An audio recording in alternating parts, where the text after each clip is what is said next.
ความหวังเร่งพลังก้าวไกลเรามุ่งเดินไปด้วยใจใฝ่ฝันมีเธอเคียงข้างคู่ไปไม่เคยหวั่นไหวกายใจเรามุ่งมั่นทั้งในประเทศต่างประเทศแข่งขันร่วมกันสร้างสรรค์คุณธรรมนำชีวิตที่แห่งนี้เป็นแหล่งรวมคนดีเพื่อเกียรติศักดิ์ศรี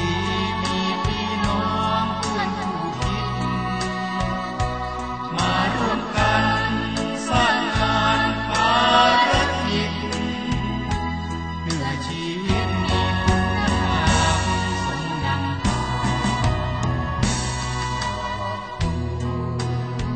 เรื่องงานยิ่งนักคือสัญลักษณ์สามัคคีเข้าทอ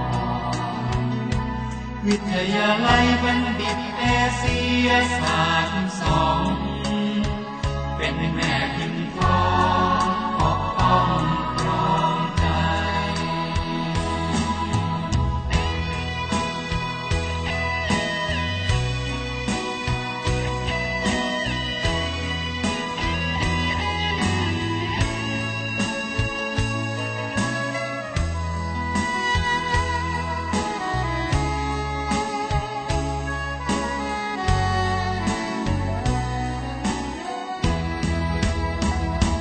ที่แห่งนี้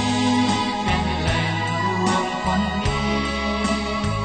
เพื่อเกียรติศักดิ์ศรีมีพี่น้องเพื่อนคู่คิดมาร่วมกันสร้างงานภารกิจเพื่อชีวิตมีคุณภาพสมดัง